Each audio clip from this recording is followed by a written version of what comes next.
ചെമ്പനീർ പൂവ് സീരിയലിന്റെ latest episode review ആണ് പറയുന്നത്. അങ്ങനെ രേവതിക്ക് തലക്കടി കെട്ടി ഹോസ്പിറ്റലിലാണെന്ന വിവരം സച്ചി തന്നെയായിരിക്കും ലക്ഷ്മിയമ്മയെ വിളിച്ച് അറിയിക്കുന്നത്. ആ വാർത്ത കേട്ട നിമിഷം മുതൽ ലക്ഷ്മിയമ്മ ആകെ ടെൻഷൻ അടിച്ച് വീട്ടിലിങ്ങനെ അങ്ങോട്ടും ഇങ്ങോട്ടേക്കും നടക്കുകയാണ്. അപ്പോഴാണ് ശരത്ത് വീട്ടിലേക്ക് കയറി വരുന്നത്. അവന്റെ നിൽപ്പും ആ ഒരു സങ്കടം പിടിച്ച മുഖവുമൊക്കെ കണ്ടപ്പോൾ ലക്ഷ്മിയമ്മക്ക് ദേഷ്യം സഹിക്കാനാവുന്നില്ല.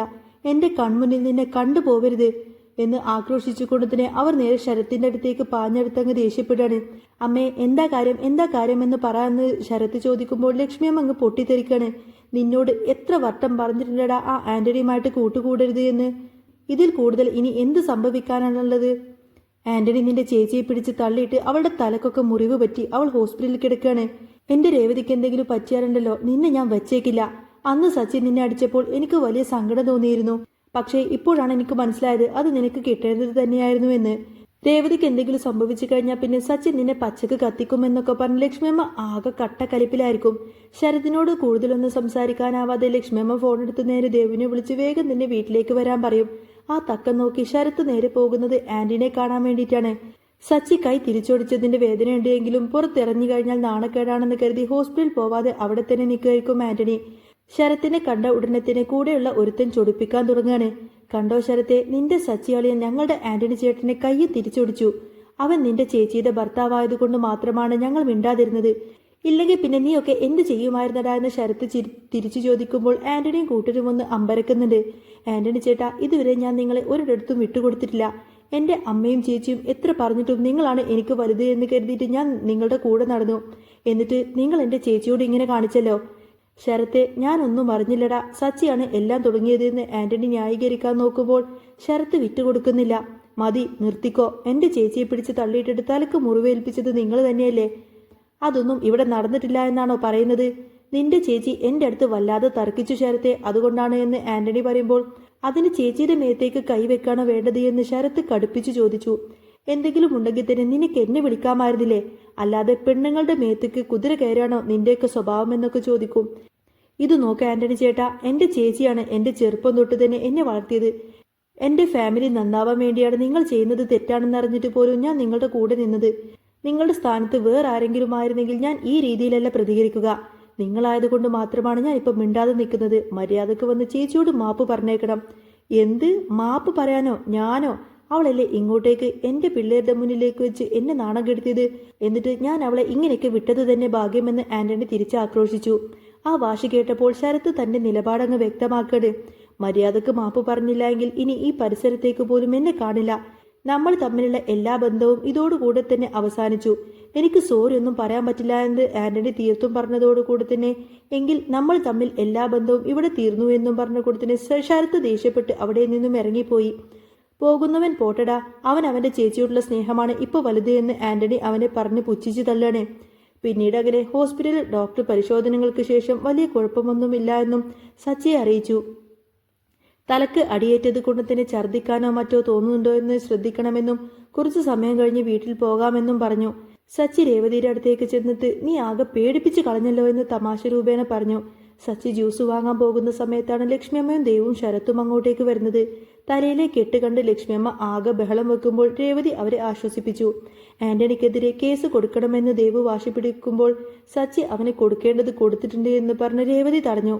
ശരത്തിനെ എല്ലാവരും മാറി മാറി കുറ്റപ്പെടുത്തുമ്പോഴും രേവതി അവനെ ചേർത്ത് പിടിക്കാണ്. സച്ചി ജ്യൂസുമായി വരുമ്പോൾ ഇവർ സംസാരിക്കുന്നത് കേട്ടിട്ട് അവിടെ തന്നെ മാറി നിൽക്കാണ്. ശരത്ത് സങ്കടത്തോടു കൂടി തന്നെ ചേച്ചിയോട് ക്ഷമ ചോദിക്കുമ്പോൾ നിന്റെ നല്ലതിന് വേണ്ടിയിട്ടാണ് ഞാൻ ഇങ്ങനെയൊക്കെ ചെയ്തത് എന്നും മോശപ്പെട്ട കൂട്ടുകെട്ടുകൾ നിന്റെ ജീവിതം നശിപ്പിക്കുമെന്നും രേവതി അവനെ ഉപദേശിച്ചു. ചേച്ചിയുടെ സ്നേഹം മനസ്സിലാക്കിയ ശരത്ത് ഇനി താൻ ആന്റണിയുടെ കൂടെ പോകില്ല എന്നും പഠിച്ച് നല്ല രീതിയിൽ തന്നെ എത്തുമെന്നും ഉറപ്പു നൽകി. ഇത് കേട്ട് എല്ലാവർക്കും വലിയ സന്തോഷമായി. വീട്ടിൽ തിരിച്ചെത്തിയപ്പോൾ വണ്ടിയിൽ നിന്നും വീണതാണ് എന്നൊക്കെ പറഞ്ഞ് അച്ഛനോട് കാര്യങ്ങളെല്ലാം തന്നെ മറച്ചു വെക്കാണ്. ചന്ദ്രമതി പതിവ് പോലെ തന്നെ കുറ്റപ്പെടുത്താൻ വന്നുവെങ്കിലും രേവതിക്ക് വയ്യാത്തത് കൊണ്ട് തന്നെ ഇന്ന് താൻ തന്നെ ഭക്ഷണം ഉണ്ടാക്കാമെന്ന് പറഞ്ഞ് എല്ലാവരെയും ഞെട്ടിക്കാണ് ചന്ദ്ര. രാത്രിയിൽ സച്ചി രേവതിക്ക് കഞ്ഞിയുമായി വന്ന് അവളെ ആശ്വസിപ്പിച്ചു. തനിക്ക് എന്ത് വേദന വന്നാലും അതൊക്കെ സഹിക്കാം, പക്ഷേ നിനക്ക് എന്തെങ്കിലും പറ്റുന്നത് അത് എനിക്ക് താങ്ങാനാവില്ല എന്ന് സച്ചി പറയുമ്പോൾ രേവതിയുടെ മനസ്സ് നിറഞ്ഞു. എന്നാൽ പുറത്ത് ആന്റണി ആണെങ്കിൽ സച്ചിയോടുള്ള പക തീർക്കാൻ വേണ്ടിയിട്ട് പുതിയ പദ്ധതികളെല്ലാം മെനയുകയായിരുന്നു. ആ സമയത്താണ് ശ്രുതി അങ്ങോട്ടേക്ക് വരുന്നത്. തന്നെ ഒരാൾ ബ്ലാക്ക്മെയിൽ ചെയ്യുന്നുണ്ട് എന്നും സഹായിക്കണമെന്നും അവൾ ആന്റണിയോട് പറഞ്ഞു. സച്ചിയുടെ കുടുംബത്തിൽ നിന്നും തനിക്കൊരു ഉപകാരം വേണമെന്ന് ആന്റണി ആവശ്യപ്പെടുമ്പോൾ ശ്രുതി ആകെ അമ്പരന്ന് നിൽക്കുകയാണ്. സച്ചിയെ തകർക്കാൻ വേണ്ടി ശ്രുതിയെ കരുവാക്കിക്കൊടുത്തിന് ആന്റണി ഇനി നല്ല സൂപ്പർ കളി തന്നെയായിരിക്കും കളിക്കാൻ പോകുന്നത്. ആന്റണിയുടെ ആ കുശാഗ്ര ബുദ്ധിയിൽ വിരിഞ്ഞ പ്ലാൻ എന്താണെന്ന് ശ്രുതിക്ക് ആദ്യം മനസ്സിലായില്ല എങ്കിലും സച്ചിയുടെ പേര് കേട്ടപ്പോൾ അവളൊന്ന് പതറി. സച്ചിയെയും രേവതിയെയും തകർക്കാൻ താൻ ഉപയോഗിക്കപ്പെടുമോ എന്നൊരു സംശയം അവൾക്കുണ്ടായിരുന്നു. എന്നാൽ തന്നെ ബ്ലാക്ക്മെയിൽ ചെയ്യുന്നവന്റെ കയ്യിൽ നിന്നും രക്ഷപ്പെടാൻ ആന്റണിയുടെ സഹായം അവൾക്ക് അത്യാവശ്യമായിരുന്നു. ആന്റണി മുന്നോട്ട് വെച്ച ആ ഒരു കണ്ടീഷൻ ഇതായിരുന്നു: സച്ചിയുടെ വീട്ടിൽ എല്ലാവരും വിശ്വസിക്കുന്ന ഒരു പ്രധാനപ്പെട്ട രേഖയോ ആധാരമോ ശ്രുതി എവിടെ നിന്നെങ്കിലും കണ്ടെത്തി കൊടുക്കണം. ആ കുടുംബത്തിന്റെ അടിത്തറയിളക്കാൻ ആ ഒരൊറ്റ നീക്കം മതിയാകുമെന്ന് ആന്റണി കണക്ക് കൂട്ടി. ശരത് ഇപ്പോൾ തന്നിൽ നിന്നും അകന്നുപോയെങ്കിലും അവനെ തിരികെ കൊണ്ടുവരാൻ സച്ചിയെ സാമ്പത്തികമായും മാനസികമായും തകർക്കണമെന്നായിരുന്നു ആന്റണിയുടെ വാശി. അതേസമയം വീട്ടിൽ രേവതി വിശ്രമിക്കുമ്പോൾ ശരത് തന്റെ സ്വഭാവത്തിൽ വലിയ മാറ്റങ്ങളെല്ലാം വരുത്തി തുടങ്ങി. അവൻ പഴയ കൂട്ടുകാരെയെല്ലാം ഒഴിവാക്കി പഠനത്തിൽ ശ്രദ്ധ കേന്ദ്രീകരിക്കാനും തീരുമാനിച്ചു. ചന്ദ്രമതി അടുക്കളയിൽ ഭക്ഷണമുണ്ടാക്കുന്നത് കണ്ട് അച്ഛൻ രവീന്ദ്രൻ ആകെ അന്തം വിട്ട് നിൽക്കുകയാണ്. രവീന്ദ്രൻ ചന്ദ്രമതിയോട് ചോദിക്കുന്നുണ്ട്, ചന്ദ്രേ, നീ ശരിക്കും മാറിയോ, അതോ ഇത് വല്ല പുതിയ അടവുമാണോ എന്ന് ചോദിക്കുന്ന സമയത്തന്നെ മനുഷ്യരൊന്ന് നന്നാവാൻ നോക്കുമ്പോഴേക്കും അപ്പോഴും കുറ്റം. അവൾക്ക് വയ്യാത്തത് കൊണ്ടല്ലേ ഞാനൊന്ന് സഹായിക്കാമെന്ന് കരുതിയത് എന്ന് പറയാണ് ചന്ദ്രമതി. പക്ഷേ ചന്ദ്രമതിയുടെ മനസ്സിൽ മറ്റൊരു ലക്ഷ്യമുണ്ടായിരുന്നു. സച്ചി പുതിയ കാറ് വാങ്ങിയതും ബിസിനസ്സിൽ വലിയ നിലയിലെത്തിയതും ചന്ദ്രമതിക്ക് അത് അത്രങ്ങ് ദഹിച്ചിട്ടില്ല. സച്ചിയെ താഴെ ഇറക്കാൻ വേണ്ടിയിട്ട് ചന്ദ്രമതി രഹസ്യമായി തന്നെ വേറൊരു അടവ് മെനയുന്നുണ്ടായിരുന്നു. ഇതേ സമയത്ത് തന്നെ ആന്റണി പറഞ്ഞതനുസരിച്ചിട്ടായിരിക്കും ശ്രുതി അന്ന് സച്ചിയുടെ വീട്ടിലേക്ക് എത്തുന്നത്. രേവതിയെ കാണാനാണെന്നൊക്കെ പറഞ്ഞുകൊണ്ട് തന്നെ ശ്രുതി നേരെ സച്ചിയുടെ മുറിയിലേക്ക് എത്തി.